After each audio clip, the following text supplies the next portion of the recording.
Hi, my name is Helen Cletus, and today I'm going to discuss the Safe Learning Environments and Mindset video. The grades that I will be discussing are 9th through 12th grade because this is the grades that I currently work with. I currently teach as a per diem teacher at a high school. So this is the grades that I am very familiar with. Support's needed by the teachers and students to create a safe and productive learning environment.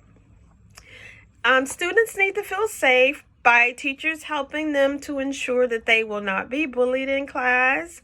Whenever they share answers to questions, no one is going to judge them, even if the answers are incorrect. What I always tell my students is that you are here to learn. If you knew everything, you would need to be in school. But you're here to learn, you're here to share, you're here to understand. And we do that by learning and trial and error. We do that by sharing. We do that by encouraging one another. So that is how we all are here in this classroom to do. The effect of the teacher's mindset on the environment of the classroom. Teachers really set the atmosphere for how they want the classroom to go. If teachers are in a good mood, then it encourages the students to be in a good mood. If teachers are having a great time sharing and look like they're enjoying teaching, then students are going to be more encouraged to want to learn. So it's important for teachers to remember that they really do set the atmosphere for how they want their class to go. If they want it to be a positive setting, then they should be positive. If they want it to be an environment where students feel comfortable interacting with each other and sharing with each other, interacting with their peers, then they have to set that environment as well. 3 to 5 tips for developing a supportive learning environment that encourages self-advocacy, increases independence, and emphasizes responsible technology use. At our school, we do have laptops in the classroom. The students have their own laptops provided by the schools that they take home, Chromebooks, as well as we have Chromebooks in the classroom for students to use. So we are encouraging technology use. Students use Google Classroom. They complete their assignments. They can go to Google Classroom to look at their assignment. So this is one tip that I would recommend, which is Google Classroom. Google Classroom is very helpful for students as well as teachers. If a student misses class, they can just go to Google Classroom to see what they missed because all of the slides are uploaded. All of their assignments are there. And then students can submit their assignments right there on the laptop, on the Chromebook. And therefore, teachers don't have to worry about losing papers or papers getting misplaced. And everything is there in writing. Therefore, any errors or anything that happens, students have access to the assignment as well as teachers having access to the assignments. Secondly, self-advocacy. Students learn how to ask for more time if they need it. They learn to ask for help if they need it. They learn to advocate for themselves. If they feel like they need the teacher to slow down or they need more time, whatever they need. I've had students come to me and tell me that they feel like they need a little bit more time to complete a test. The 50 minutes wasn't enough time. Could they come back during their lunch period?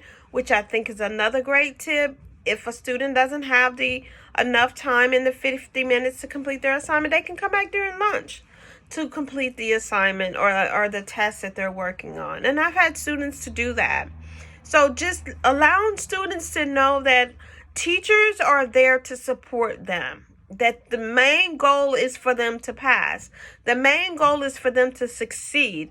And we are there to give them everything possible for that to happen, for them to succeed and to get a good grade in our classrooms. And to increase independence. To increase independence, I would suggest to allow the students to make sure that they're getting their assignments in and getting them in on time. In a timely manner. Things happen. If things happen, that's where the self-advocacy comes in. Students should be able to come to the teacher, explain to the teacher what's going on, ask for more more time if they need it. Ask if there's anything they can do to make up assignments that they might have missed. So all of these things encourages independence in students. One research-based practice that would help create a safe and ethical, inclusive, and culturally responsive learning environment to engage students, including those with exceptionalities and meaningful learning activities and social interactions. One of the things that I have found through my research that would help to create a safe and ethical environment for students is group studies. Group studies allow students to work together, and working together, they get to learn their peers, they get to learn how others think, they also get to learn how to work together in a group. They get to learn how to allow their strengths to be appreciated, as well as how to allow their weaknesses to be encouraged. And the group as a whole learns to do this. They learn that this particular person in the group might not be as good at writing. Therefore, this person has a great handwriting. We're going to let that person do the writing.